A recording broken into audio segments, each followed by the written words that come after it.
Avec les Jeux Olympiques, l'idée de conjuguer la scolarité et le sport revient en force. Une éducation intellectuelle et physique qui peut sembler un idéal pour beaucoup de jeunes. On en parle avec nos invités.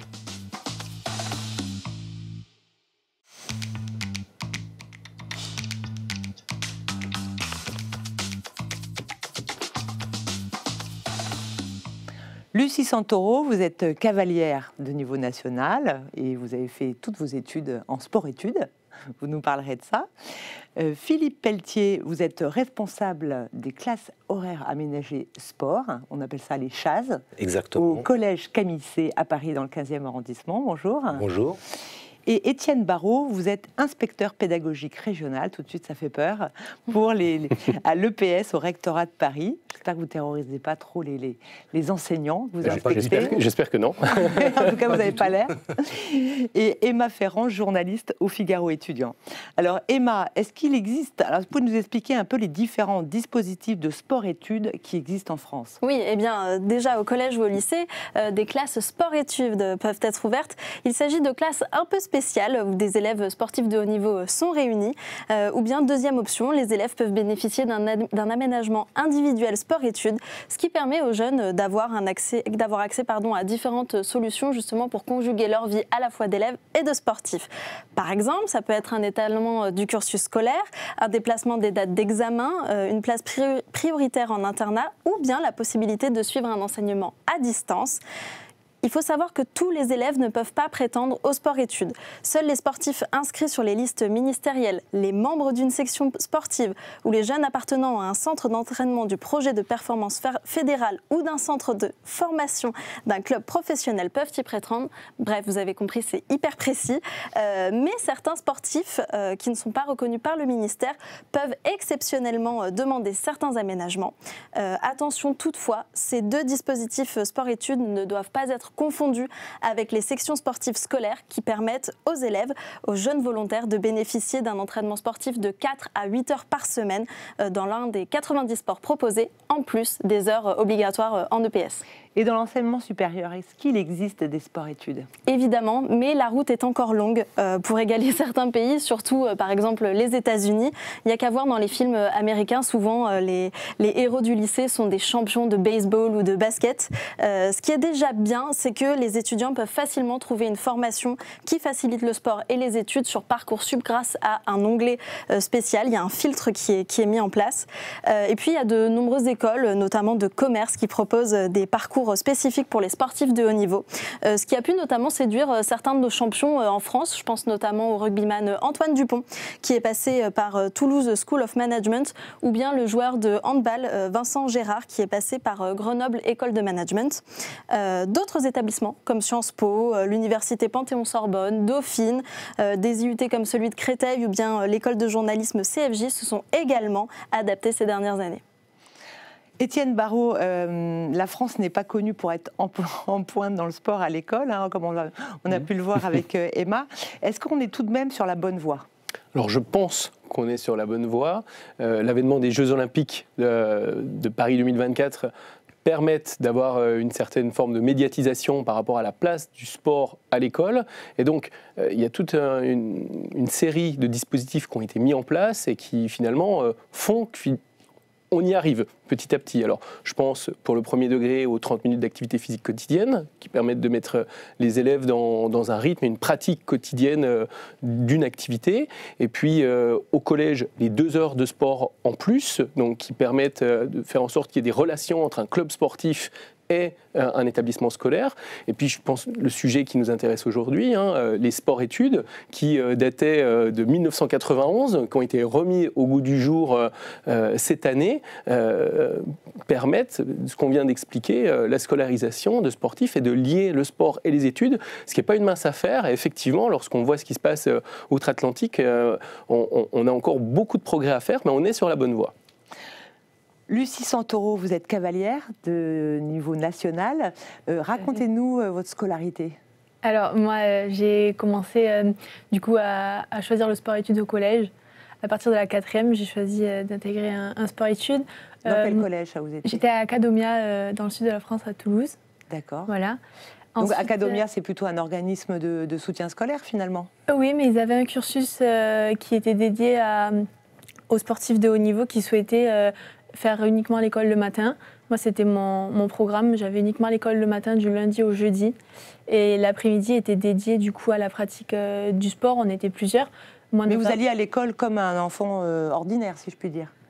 Pas tout à fait, parce que du coup, on était sur des classes beaucoup moins nombreuses. Moi, j'étais dans une classe de 5 personnes, avec laquelle on avait un professeur attitré pour chaque matière.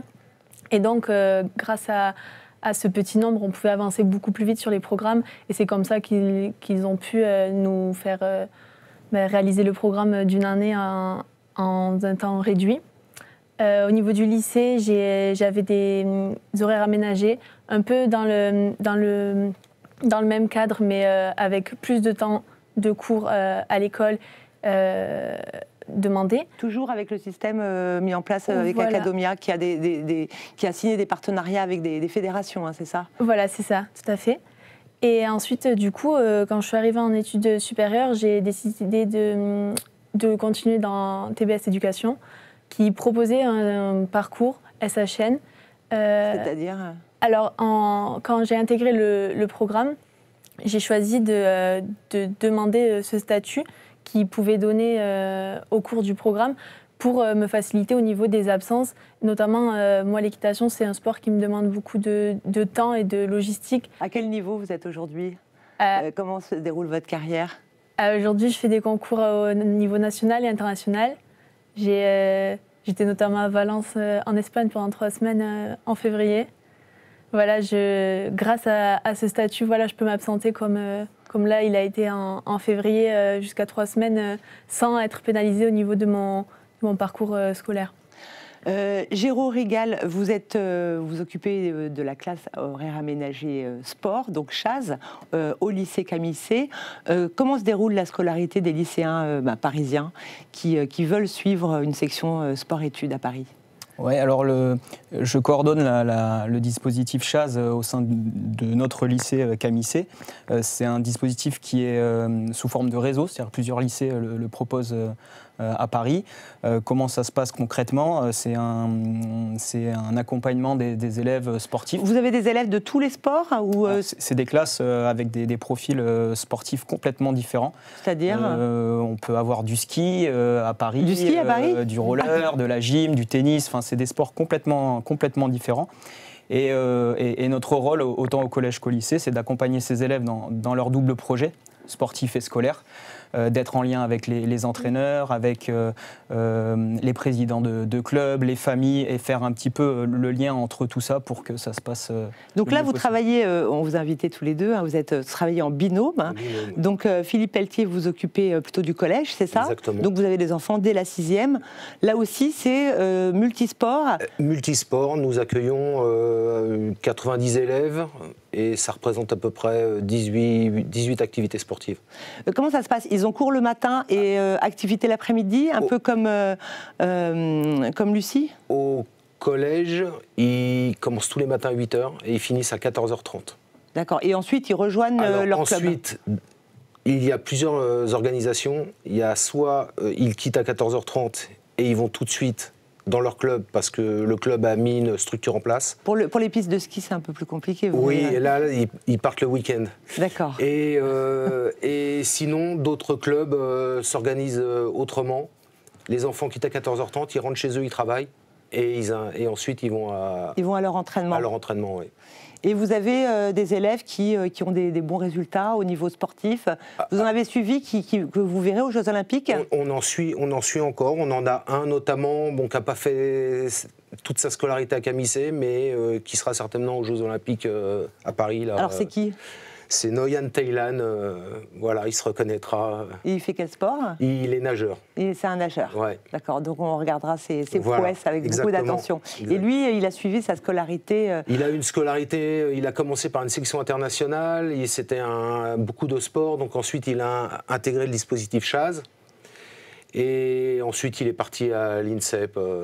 Voilà. Donc l'INSEP, c'est l'organisme qui forme les sportifs de très haut niveau, dans le bois de Vincennes. Exactement. Voilà, donc j'habite à côté, donc je les vois souvent. Et vous êtes content du système français? Enfin, évidemment, on peut toujours envier les systèmes américains qui sont beaucoup plus développés, on en parlera. Mais globalement, vous avez vu des changements en France vis-à-vis du sport? Avec le dispositif chasse déjà sur Paris, qu'on peut assimiler à un sport-études, oui. Ouais. Oui. Géraud, Oui, c'est une très bonne chose pour les élèves sportifs qui, je pense, avant n'avaient pas ce dispositif-là. Là, ils ont vraiment toutes les conditions, faire leurs devoirs, aller à l'entraînement en ayant fait leurs devoirs, leur scolarité, on va dire, classique. Donc, c'est très bien. C'est une très bonne chose pour les sportifs. Je vais vous donner la parole. Étienne Barraud. Oui. Moi, je pense que ce dispositif, effectivement, il permet de sécuriser le parcours des élèves et notamment de leur famille. L'Académie de Paris est une académie avec beaucoup de stress, qui génère beaucoup de stress, beaucoup de concurrence entre les écoles, vis-à-vis des familles, parce que le sujet est la réussite des jeunes et le fait de... C'est vrai que les Parisiens sont quand même spécifiquement très obsédés par l'école. Tout à fait. Je le vois quand je vais faire des reportages en dehors de la région parisienne, c'est beaucoup plus tranquille. Exactement cela. Et donc, le fait de dire aux familles, voilà, votre enfant entre dans un dispositif où on va l'accompagner, où il va avoir des liens avec le club, où il va avoir des liens avec l'entraîneur, avec la fédération. Voilà, on a là 2 profs de PS qui sont vraiment des pros et qui connaissent parfaitement les clubs, parfaitement les entraîneurs. Finalement, ça facilite ce parcours, ça facilite la progression sportive des jeunes. Et sur Paris, le dispositif fonctionne, puisque quand on a pris en main le dispositif en 2017, et à Camissé, il existe depuis 2012. C'est vraiment en 2017 qu'on a choisi de développer ces sports-études. Il y avait 7 établissements, là actuellement il y en a 11, et on est à peu près sur un volume de 800 jeunes qui bénéficient de ce dispositif. C'est énorme. Emma, vous êtes allée dans un établissement pas comme les autres, c'est la Mouratoglou Academy qui forme des jeunes pros du tennis. Est-ce que vous pouvez nous en parler? Oui, alors peut-être que vous aurez reconnu le nom du célèbre coach de tennis Patrick Mouratoglou, qui a notamment entraîné pendant 10 ans Serena Williams. Il a aussi coaché Marcos Baghdatis dès ses 13 ans, mais aussi Stefanos Tsitsipas, Grigor Dimitrov ou Simona Halep, pour donner leur chance aux jeunes de s'épanouir dans le sport et les études. Patrick Mouratoglou a eu une idée en 1996, créer sa propre école privée hors contrat à Sophia Antipolis, près de Nice. Là-bas, il y a des élèves de la 6e à la terminale qui vivent entre les salles de cours et les cours de tennis. Au total, ils sont 200 collégiens et lycéens de 45 nationalités différentes. Et il y a près de 40 professeurs qui sont embauchés toute l'année justement pour faire travailler ces jeunes-là. 2 cursus différents sont proposés à la Mouratoglou Academy. L'un est dispensé en français et répond au programme du ministère de l'Éducation nationale. Et puis l'autre est calqué sur le programme américain pour les élèves internationaux. Et l'avantage, c'est que les classes sont à effectifs réduits avec entre 10 et 15 élèves par classe. Et puis le soir, les jeunes rejoignent leur chambre à l'internat. Bref, des cours, du sport, des palmiers, du soleil. Les élèves sont, croyez-moi, très très heureux à la Mouratoglou Academy. Et il y a une autre particularité, l'école pousse les élèves à partir étudier aux États-Unis. Pourquoi? Eh bien parce que là-bas, les jeunes sportifs sont presque vus comme des dieux. Et c'est pas moi qui le dis, c'est Patrick Mouratoglou lui-même. Lorsque je l'ai rencontré, il m'a expliqué ô combien en France des efforts doivent être encore réalisés justement pour valoriser le sport dans la scolarité. Alors la Mouratoglou Academy préfère pousser les jeunes à haut potentiel sportif à tenter leur chance pour obtenir une bourse d'études outre-Atlantique. Il y a même une directrice du placement universitaire qui a été embauchée pour aider les jeunes à constituer leur dossier et à trouver un logement ensuite sur place. Et pour citer quelques établissements qui sont en contact avec la Mouratoglou Academy, on a notamment l'Université de San Diego, Princeton, Berkeley ou encore Columbia. La classe, quoi. Lucie, est-ce que vous avez eu des propositions d'universités américaines pour bénéficier justement de bourses pour aller étudier aux États-Unis? Non, j'en ai pas eu, mais le cheval, c'est quand même très développé en France. Donc nous, ce sport est essentiellement développé ici en Europe. C'est moins développé en Amérique, en fait, tout ce qui est... Si, c'est assez développé, mais on va dire que la France, on est quand même très bien placé. Et donc, pour le pratiquer et performer dans ce sport, on est très bien placé en France pour évoluer. Ouais. Pour connaître un peu, c'est vrai qu'en France, l'équitation, ça s'est beaucoup démocratisé par rapport à d'autres pays où c'est peut-être plus un sport élitiste, j'imagine. Oui, parce que ça reste un sport qui demande beaucoup d'investissement. Oui. Il faut avoir un cheval déjà. Voilà, tout à fait. Vous avez votre cheval? Oui, il s'appelle comment? Plusieurs. Le principal, il s'appelle Coco Boy. Coco Boy, d'accord. Voilà. Donc oui, c'est pas comme le foot où un ballon suffit, quoi. Tout à fait, voilà, c'est beaucoup d'organisation. Et beaucoup de... Étienne Barraud, est-ce que on voit le sport, c'est aussi de l'argent, ça coûte cher, il faut s'associer avec des fédérations, avec des établissements. Est-ce que vous pensez qu'on peut encore progresser? On a quand même pas mal évolué en France. Je pense que sur ce domaine, on n'était pas connu pour être bon. Alors c'est sûr. Comment vous voyez l'avenir? Alors, on a progressé, mais on peut encore progresser. Et d'ailleurs, je pense que les échanges qu'on a sur le plateau le mettent bien en avant. La première chose, c'est qu'effectivement, on a des contacts avec les fédérations sportives, ce qui a toujours plus ou moins existé, mais ces dernières années, il y a eu un réel effort de fait, et je le répète, la caisse de résonance des Jeux Olympiques a fait beaucoup de bien à ce propos, et vraiment... C'est vrai qu'avant, l'éducation nationale et les fédérations, c'était un peu deux mondes parallèles qui ne se rencontreraient jamais. Alors, il y a cette image-là, effectivement, oui, qui résiste encore, mais des contacts existent, et en fait, c'est comme pour toute dossier de politique publique, il faut essayer faut casser ces codes-là, aller à la rencontre d'eux, et effectivement, les liens qu'on peut avoir avec les fédérations sportives actuellement, je pense à la Fédération française de tennis, à la Fédération de rugby ou de handball, permettent, il y en a d'autres, permettent d'avancer justement sur la scolarisation des jeunes, de mieux comprendre les besoins des fédérations en termes d'aménagement, en termes de suivi, et puis... Est-ce qu'il y a des liens avec les clubs de foot ? Parce que les clubs de foot sont bien connus pour recruter des jeunes très jeunes, des enfants. Est-ce qu'il y a des partenariats avec l'éducation nationale ? On a des partenariats avec les clubs de foot, mais pas avec forcément le PSG, sur Paris. Sur Paris, c'est plus compliqué parce que le PSG a une telle manne financière qu'il n'a pas forcément besoin de l'éducation nationale pour pouvoir avancer. En revanche, on a des partenariats avec des plus petites structures. Je pense au Paris FC, par exemple, pour lequel on a une section sportive féminine dans le 20e arrondissement, et ce qui permet finalement d'essaimer des petites graines petit à petit. Mais à Paris, il n'y a pas de section sportive masculine pour le football? Non, on n'a pas ça à Paris. Alors c'est le poids de l'histoire, c'est comme ça. Et beaucoup de sportifs, de footballeurs, par contre, sont dans des classes à horaires aménagées sportives. Géraud Rigal, quelles sont les compétences développées par le sport? Parce que c'est vrai que le sport, on fait du sport, certes, on devient plus fort et plus adroit, mais est-ce qu'il y a d'autres compétences qui sont développées par le fait de pratiquer le sport à haute dose? Oui, alors ce qu'on retrouve dans ces classes-là, c'est des élèves qui sont déjà très dynamiques, donc voilà, beaucoup d'énergie en classe, donc ça c'est plutôt positif, surtout au lycée. Et après, c'est des choses qu'on peut revoir dans la vie de tous les jours ou même plus tard dans la vie professionnelle. Donc on parle d'autonomie, de rigueur dans le travail, dû à la rigueur dans l'entraînement.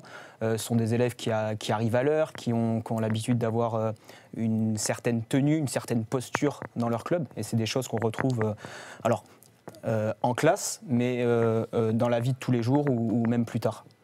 Philippe Pelletier, est-ce que ce sont des élèves qui finalement viennent en classe en se disant moi je m'en fiche, j'ai une autre carrière qui m'attend et qui regardent un peu les études de façon un peu nonchalante? Ah non, pas du tout, parce que c'est un dispositif qui est basé à la fois sur le côté scolaire et le côté sportif. Ils font exactement le même programme que dans tout autre établissement. Nous, on a des sportifs qui sont à 25 heures d'entraînement par semaine. Voilà. Ils sortent des cours à 14h30 et ensuite ils passent tout l'après-midi dans leur club.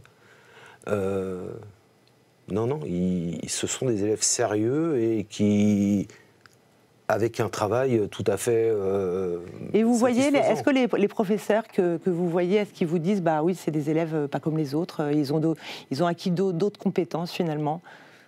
Alors, de ce côté-là, parfois, on a de l'incompréhension de la part de certains professeurs. D'accord. Qui ne maîtrisent pas trop. Les élèves, ce ne sont pas des vrais sportifs, on ne les voit pas dans les journaux. Ils ont du mal à croire quand ils disent « je suis absent ». Il y a toujours la suspicion de voir des jeunes qui sèchent les cours, quoi. Non, on n'en est pas là. On n'en est pas là. Mais dans l'esprit, c'est... T'es pas un vrai sportif parce qu'on ne te voit pas à la télé ou à la radio. Or, en 6e, 5e, 4e, même 3e, on est rarement au niveau national ou international. Donc, c'est une formation qui se fait sur plusieurs années. Ouais, c'est pas facile toujours de. Il y a des incompréhensions pour Étienne Garot. C'est tout un travail aussi sur la formation des enseignants. On a eu, pour structurer le dispositif Chaz, on a beaucoup travaillé sur la formation des coordonnateurs, sur ce lien avec les clubs, c'est ce qu'on évoquait tout à l'heure. Là, on est en train de passer, grâce à l'Académie de Paris, à travailler sur l'orientation. Qu'est-ce qu'on peut faire justement dans le supérieur, Bac-3, Bac+3, et ça c'est un volet qui est très important pour accompagner les familles, tel que je le disais. Et là, on va passer sur un autre sujet, effectivement la formation des professeurs principaux et des professeurs des autres disciplines qui vont justement avoir à accompagner ces élèves un petit peu particuliers. En tout cas, ce qu'on voit au global dans les établissements scolaires, c'est qu'il y a un réel impact sur le climat scolaire.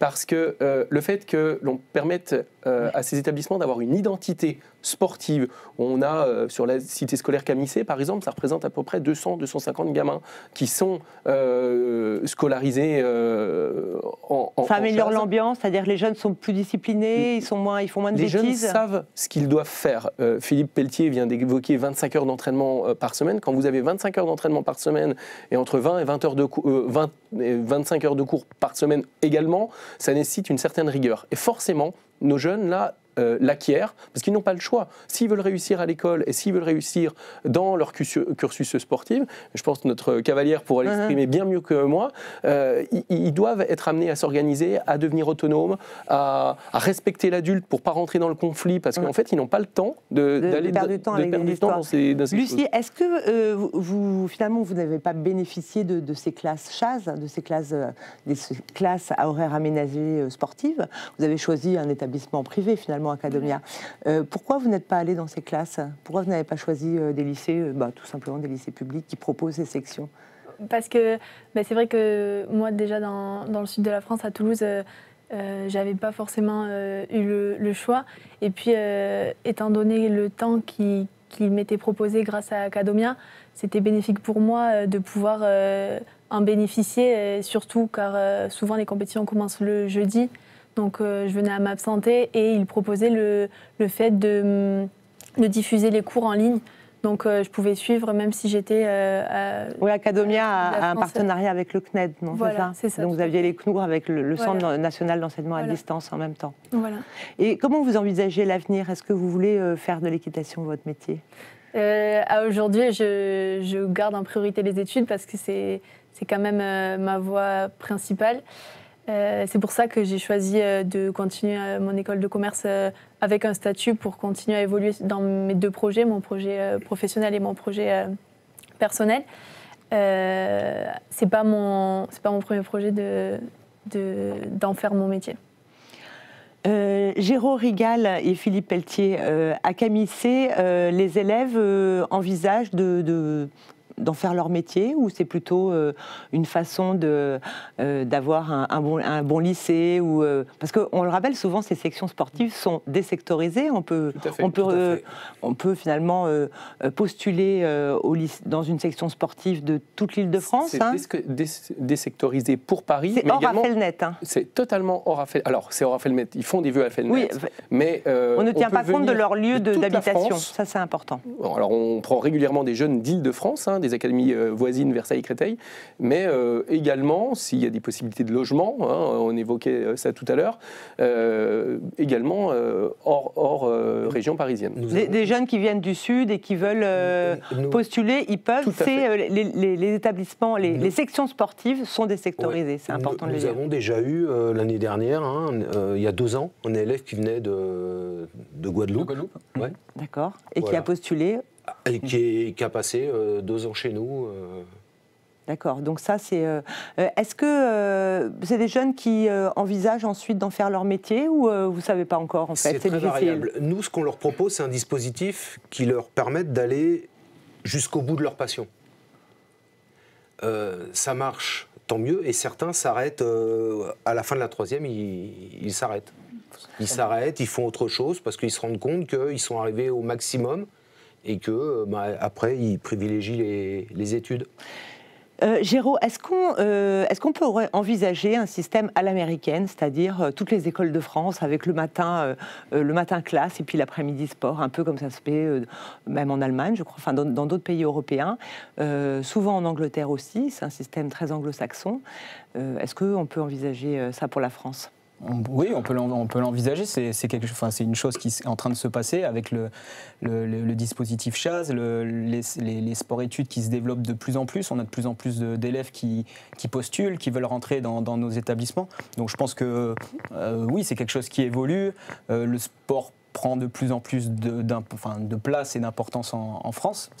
Pas encore gagné, mais ça évolue. On va voir avec les JO. Ouais. Et puis, on peut rappeler aussi que ces classes à horaires aménagés existent aussi, bien sûr, pour les danseurs, pour les musiciens. Et beaucoup d'enfants à Paris bénéficient de ces classes à horaires aménagés.